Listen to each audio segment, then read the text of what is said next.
Hoje o Pride Pop conversa com Carmit, cantora, dançarina, compositora e ex-integrante de um dos grupos femininos mais icônicos da história, as The Pussycat Dolls. Nessa entrevista falamos sobre a sua carreira solo como dançarina e cantora, possível retorno do grupo e a sua conexão com os fãs brasileiros. Oi pessoal do Pride Pop, tudo bem? Eu sou o Felipe, criador da página, e hoje nós vamos postar finalmente a entrevista que nós fizemos com a Carmit, ex-integrante do grupo The Pussycat Dolls, que foi muito legal, muito gente boa. Surgiu essa oportunidade da gente entrevistá-la. Acabei aceitando, né, porque seria algo legal pra página e também até mesmo profissionalmente pra mim, que, né, sou jornalista. Ela foi muito gentil mesmo. Isso é algo totalmente novo pra página.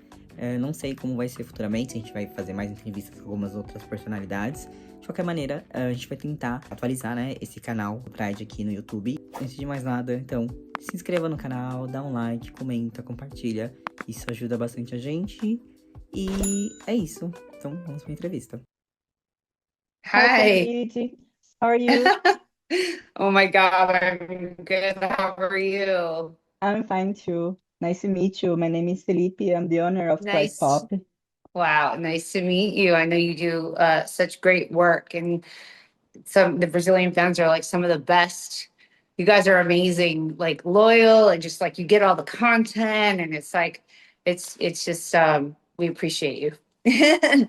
First of all, thank you so much for having me. It's an honor to talk to you. Thank And you too. so, can we start? Yeah, let's go. I'm good. Recently, you released your single First from your first EP with a newer mixed version. Why did you decide to bring back this track?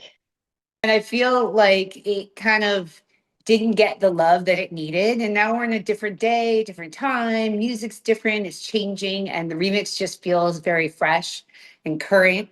And so I have somebody I'm working with. We're gonna kind of put a compilation video together, which is exciting because I never did a video for it as well, which I'm like, life happens. I got busy, I have a daughter, but I'm kind of coming back to just doing music is part of it, but doing things that feel good, that feel right for me in my own time with no rushing, just like working with the people that I love and that feel good.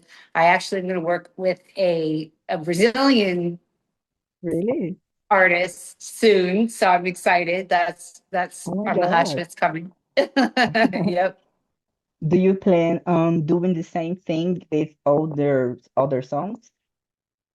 Oh, like remixes? Yes. I have one more like remix coming out, and then I'm also re-releasing "Keep on Smiling," which is the song I wrote for Operation Smile, which the charity that I'm an ambassador for.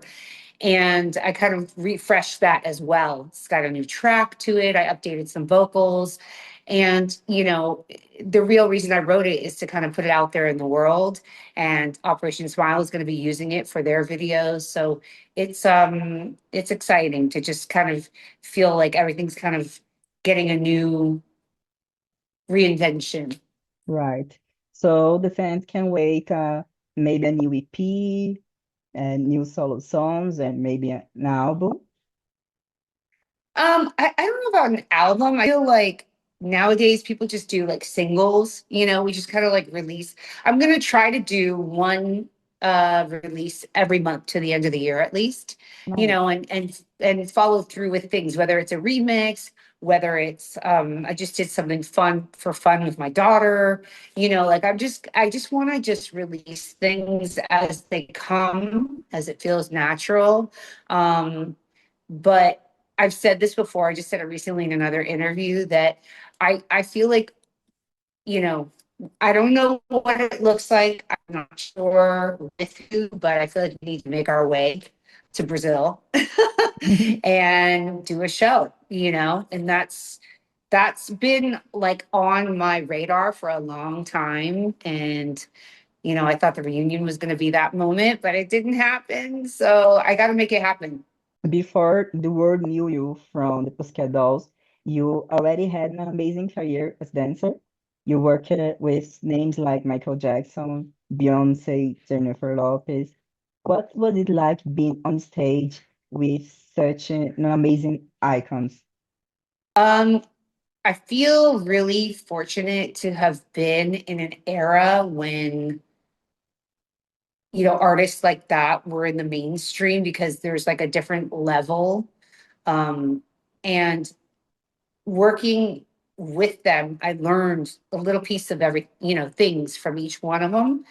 And I'm grateful to like still be really close friends with Ricky Martin, somebody whose career spans decades, which is amazing. And he still brings so much joy and light to what he does. He loves what he's doing, and it's just authentic, and even when I go see him, I'm like, oh my God, like it's the best feeling. Sometimes I'm like, the high that I felt on his tour was just, even when we weren't on stage, we were on the side of the stage, like dancing, and he gets everybody, young and old, up off their feet, and it's just that's what artistry is about. That's what real artistry is about, connecting with the fans and not just putting out like a hit song and something that's trending, and that's fun too, but something that can stand the test of time, you know? Yes. And Yeah. talking about Beyonce especially, I remember when I was a kid, I already knew you from Pussycat Dolls, but I remember one day I was watching Beyonce music video, Praising Love, and then saw you there. I was like, oh my God, that was Carmit from Pussycat Dolls. Do you have any special moment from that work with her?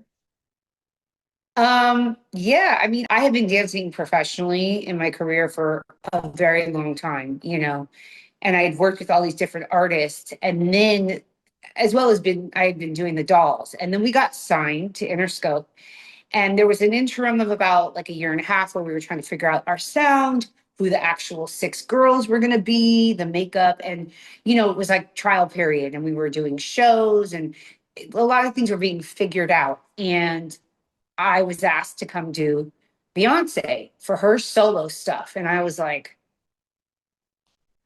we're not really doing anything right now. And they were like, you can't go do that. And I'm like, I'm going to go do this for a minute, because it was just a moment in time that she was, starting her solo career, which was just such a, who knew the trajectory of her career, right? But she was Yes. so freaking talented. I remember being in rehearsals and she was singing like Dangerously in Love in this dress. And I'm like, holy shit, like she just blew you away, no matter when and Oh my where. She was God. full out. But I remember being in rehearsals with her, and she was mind you, we have the same birthday, we're both Virgos, September 4th, right? So but we were in rehearsals and we wore heels as we were rehearsing, and her discipline, is unmatched, and I love that, because I'm about that. Like, your work ethic is everything. How you do one thing is how you do everything, right? And that's why her career is what it is. And so I remember she was like, I see you. I see you. I was like, what are you talking about? She's like, I know you were in the Pussycat Dolls. I was like, oh, okay. I was like, ah. So she knew like about me and of me, which was really cool. And I know that she Amazing. respected me, and huh? Amazing. Yeah, thanks you. Yeah, she's one of the ones like and I remember when we were in the UK, we were doing Top of the Pops, which is no longer. She was there when we were there, and I literally ran to her dressing room. I was like, girl, oh my God, it's so good to see you. We performed earlier than she was performing. I'm like, this is so crazy, like full circle as an artist. And there's just a level of respect there. And I love that. There wasn't like a competition. There was no weird, she is just like, she's the best version of herself, and she expects that of people that she works with. You know what I mean? So I Yes. love seeing her thrive. Is dope. Nice. Talking about Pussycat Dolls, PCD became one of the biggest girl groups ever. At the beginning, when it moved from burlesque group to a pop group, did you think it would get that huge, so big? I mean, I don't, it's hard to have a concept of what that, no, I guess we didn't. We were, of course, young and naive, like excited for the possibility of it being something big, but we could have never imagined the impacts that it had and what we were able to accomplish with the, group that ended up being the recording group. But it was a combination of all the elements, timing, talent. I mean, each one of the girls is phenomenally talented and has something different to offer and contribute, which is why we each have our own fans as well as collectively. You take one person out of the equation, it's not the same. It's or you try to recreate it, it's never going to be the same, right? So it's interesting, the time and the moment that we also came onto the scene, the turn of the millennium, the early 2000s, because we were sort of the new neo burlesque style. We weren't like straight burlesque, like swinging tassels, Yes. titty tassels or anything, but we were our own version, and we were all professional dancers. It wasn't just, taking your clothes off. Our roots came from the inspiration of that, as well as choreographers like Bob Fosse, who choreographed Sweet Charity. And that's where that bar thing and buttons that we do is an ode to that. But when we got signed, we couldn't come out the gate like that. It was a little too sexual, hypersexual, and aggressive for the time. We needed to kind of fit into a younger model to appeal to, a younger demographic, and then have some more to grow. So it wasn't until Buttons that we were able to rip out the fishnets and our roots where we came from. So it's so great that we have the two biggest hits that we have are Don't Show, which is our breakout single, which never gets old. Like you could play it anywhere and it's just still everybody, I still feel I'm yeah. And then Buttons, which is really at the core essence of who we are. That's where the Dolls started, as the burlesque underground group. So yeah, I just feel really fortunate and lucky that we've been acknowledged too, and for our contribution to the girl group era and kind of bringing that back, which is really cool. And that we have such incredible fans that have, held us up 20 years later. It's crazy to me. It's so amazing. And I mean, it doesn't go unnoticed. I don't know. There's some people that don't acknowledge it, and it's really wild because it's you have to appreciate where you came from. And the fact that so many fans still recognize us and give us love and support, I'm beyond appreciative. Right. Recently, the Grammy made an article about how the Pussycat Dolls were important to pop culture and for the future Yeah. girl groups. How did you receive that? It's such a big honor, right? It is. It really is. I mean, it's crazy that I look back, I'm wow, it's 20 years, which is wild. But I feel like we put our stamp on the industry. And um, I hear, artists say, "Oh, I was inspired by the Pussycat Dolls." I'm wow, it's amazing. Honestly, it's an honor to be that. And that's why now I work with artists. I do artist development, which is a lost art nowadays. But I think it's so important. And there's so much room to grow and do something that's really has longevity to it. So and there's no rules anymore. You could do whatever you want. You could do this and that. And I'm gonna still do music. I'm gonna still do what I want. I work with people because it's important to me to give back, to share my knowledge, my expertise, and to the younger generation. My daughter loves Katseye, so now I'm all into them too. And we met them, we saw them at Lollapalooza, and we met them, and it's they're inspired by the Pussycat Dolls heavily, obviously. Um, but I'm watching their journey, and it's wild, because there's this whole other element now of social media that you have to incorporate into your job. It's Yeah. not just the interviews, the photo shoots, the performances, the meet and greets, all the things, traveling. It's crazy. They have to do a lot of social media content to stay in the game. And that's just part of it. So yeah, we're all learning, we're all evolving. In 2019, the Dolls made the long-awaited comeback, but the pandemic shut down everything. I imagine it was that frustrating for you and for the group, right? Yeah, of course. It took a lot of effort and timing to get everything, all the pieces of the puzzle together just to do that, start that. And we had a plan to do a lot of touring. We had sold out tickets in Australia and the UK, O2, 2 nights. We had done a promo tour for the world tour for 6 months, which is like, that's a lot of work traveling. And then once you go on tour, then you're just like, doing that.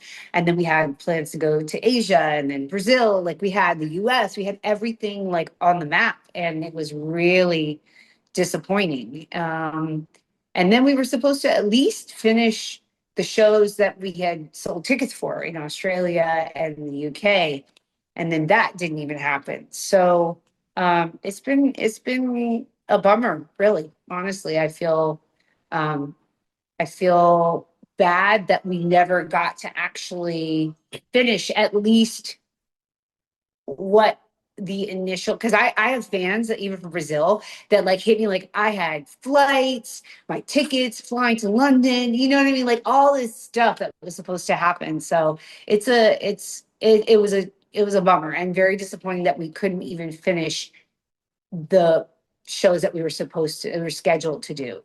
Not even the rest of the, stuff that was kind of coming in down the pipeline. So yeah, I feel bad, and at this point it wasn't, in the beginning it was COVID, but now it's not COVID. it's Brazil it's was it's waiting for so long for that. I know.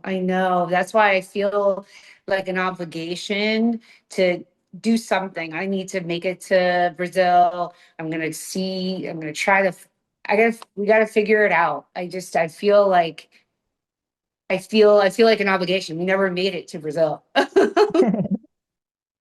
This September, the Pussycat Dolls debut, the PCD album, marks 20 years anniversary.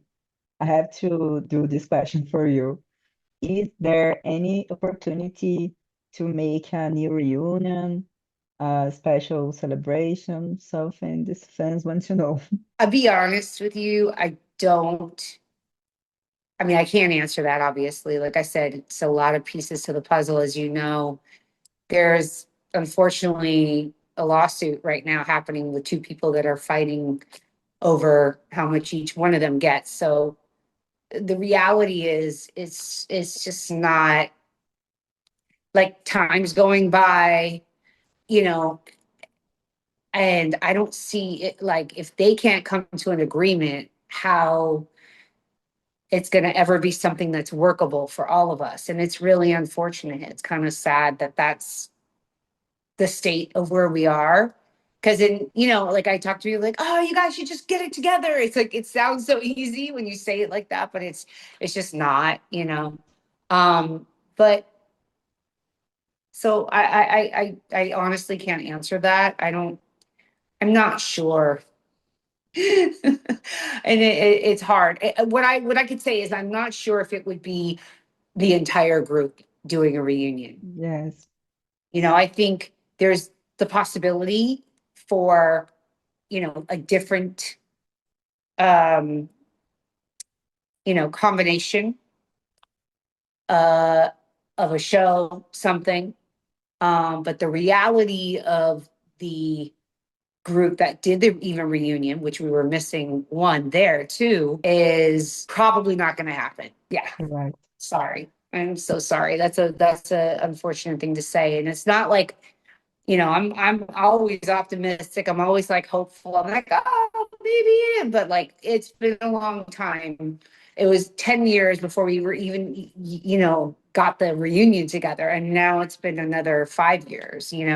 So yeah, I don't think that the group that did the reunion will even be able to kind of come together again. The two people in court can't even see eye to eye. So, at the end of the day, the easiest thing would be to just split it down the middle, right? Make it even, make it fair, because it's a group and everybody contributes their part. It's not like one person does less work than the other when you go out and you do what you're doing as a group. So when things like money and greed and all these things come into play and people think they are on a different level than other people, you can do that when you're in your individual solo house. But when you do a group and you are on a stage with everybody else, you're pretty much doing your role within the group. And so the minute you start trying to value or devalue one another, the dynamic gets thrown out, thrown off. So that's what I'll say. And like I said, I keep a hopeful vision for like what's possible. And what's possible is that we, like I said, a different combination of people maybe should and will. I'm convinced that I will make it happen. Come to Oh, Brazil. please, we are hoping for that. Yeah. Now talking about Brazil. Brazil loves the dolls the most. I don't know if you know that, Yes. but São Paulo is the city that streams the group the most on Spotify. How do you feel about the Yes. Brazilian fans' passion about the Pussycat Dolls? I mean, I'm so grateful. First of all, I love Brazil. Um, I remember I went to Florianopolis for like New Year's Eve. One year I was there for like vacation and then we spent New Year's and it was so beautiful. And there's so much culture and passion and people are like, they're so rich, and I'm honored that they love the Pussycat Dolls as much as, the fans do. And that energy is what it's about, to be able to feel that. So, and like I said, 20 years later too, that's crazy because it surprises me that we never got out to Brazil, like during the time when we were touring. But yeah, so it's got to happen. Can't wait. Yeah. Back in 2019, there were rumors about the Pussycat Dolls performing on Brazil's biggest LGBT Pride, and even released a remix of React with our super drag superstar Pabllo Vittar. Were there any truth to that?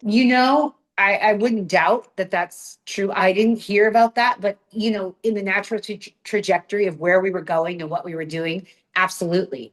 I mean, we were supposed to headline LA Pride that year. It didn't happen, because it was COVID, but there was a lot of things that we were supposed to do and we never did. And I wouldn't be surprised if that was on the map. There was a lot of things that once we got together again, it was like this train just started like rolling so fast. And because it was like riding an old bike, we had done it before. It wasn't like we needed to figure it out. It was like, boom, everything fell right back in. And then, yes, COVID stopped that. But then something else is why we never came back. So that would have been really cool though. I love Pabllo. Beside Pablo, do you know any other Brazilian artist? I mean, I can't say right now, but one that I'm going to work with. I'm very excited about. Yes, yes, love. And what's this new like genre? I love it. It's called the gasoline. What is it called? Gasoline. Something like a Anita, genre of music. What? do you know Anita? Anita. Of course. Yeah, of course. I love her. I did one of the like was it like a TikTok or something that she started the one. It was a long time ago. But no, I love her. She's so hot. She's just like she's beautiful. She's, dope. She's sexy, like, and she's a dope artist. Right. Now we have some fun questions to you. Okay. The first one is, Carmit, what is your favorite backstage memory of the group? Favorite backstage memory. Jeez. You're like having me rack my brain 20 something years ago. It's crazy. I think I remember mostly like just moments of being on stage with everybody because we always had fun and we connected and we would laugh. There were so I can't think of backstage right now. My brain's not working, but I will say I remember on stage one time when we were in the Philippines. It just we were introducing ourselves and the crowd got so crazy and they were just screaming so loud. But it sometimes when you're in a stadium and it's so loud, it actually sounds quiet. It's like because it's so loud, it's crazy. And I just like had a moment where I started getting emotional and I couldn't even talk. And then it like caught on and then we were all like very emotional on stage. And it was just a moment where we're so appreciative for like everything, you know, feeling the love. And I definitely I remember that. Those moments are the things like I remember. I mean, we had a lot of experiences, crazy times running around. We were always silly, you know, some of us would like to play around but yeah, we had some jokes, you know, inside jokes and stuff that we would do. But yeah, we had some good times.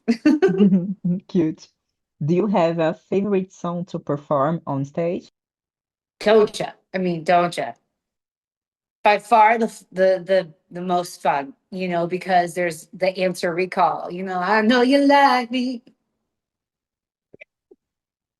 I know you I know like you it. like me.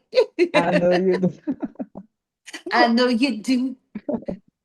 So you have to get the audience to play with you and have fun, right? So there's that element of like not just performing, you're also like engaging the audience. So it's always fun.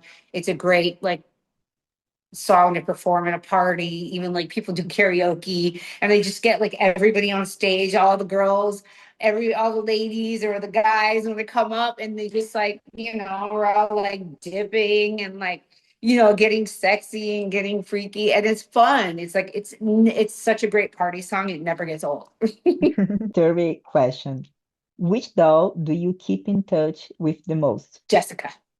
Jessica. Yes, Jessie. Yes, she's we have you know, all of us had gone through our own dynamics and relationships. But at the end of the day, like Jessie and I just have a connection that I don't have with any of the other girls. And it's just authentic, it's real, genuine. And I feel like we're both evolved as women to be able to talk about like what really happened and then also acknowledge like where we are now and who we are now and how far we've come and also honoring what we went through. You know, there's a lot of stuff that happened. There's a lot of PTSD, to be honest, you know, and it was challenging because it's unfortunate that it's not just the group, it's the industry as well, that there's just a lot of mistrust, you know, and the way that people operate and the way that people navigate and the way that people, you know, say one thing, do another behind your back. And there's just, or they use you or exploit you or treat you a certain way and it's not until retrospect when you look at it and you're like, oh my God, like I feel like I can't believe that happened, you know? And so we've had a lot of conversations. And, you know, she has gone through a huge life change because she's had an injury from the vaccine. And it was something that I witnessed firsthand. You know, I was with her and I saw what was happening. And it's so hard to see somebody you love go through something that was like really challenging like in her life. People make judgments, you know. I think it's very telling when people have something to say about something that they don't know or they change their opinion or their view on if they like you or they don't based on your, you know, an idea that they have, that you have a different opinion or something. I mean, it's just, I don't know if you knew what happened just recently here in the States with, you know, somebody who got shot for their opinions and their ideas and they Yes. were speaking them. I don't know what kind of world we live in when we come to this place when we've lost a piece of humanity, you know, and Jessica's like my sister. So I've been there for her and I think when you go through something that's like a health crisis, a scare, or something that is like life or death, you strip away all the things, all the BS, all the, you can't care about what people think about you. You just have to take care of yourself, your soul, your spirit, your health, your physical, everything. So, yeah, we just have supported each other through this. And that's like the realest that it gets. I love her and I just want her to be happy. And, everybody's definition of success is different. We have beautiful families and we had an incredible career, and we're so grateful for everything that we've experienced, so yeah, Jesse's my girl. We only have 5 minutes, so I'd like to ask you if you could leave a message for your Brazilian fans. Oh my God, of course. Are you kidding me? Oh my God, I'm so, so, so, so, so grateful to all the Brazilian fans out there that have kept the legacy of the Pussycat Dolls alive for 20 years, that have been so incredibly supportive and love us as the group and individually. And I couldn't be more thankful. It means the world to me. I can only say that I hope that we do make it out there so that we can at least complete the circle, because we love you guys so much. We can wait. Thank you so much, Carmit. Thank you. You're amazing. Thank you once again. Thank you for all you do, for the community, and just to, respect the artists out there that are, trying to contribute and do what we love and stay alive. That's right. Thank you so much. Bye. Thank you. Nice meeting you. Nice to meet you too.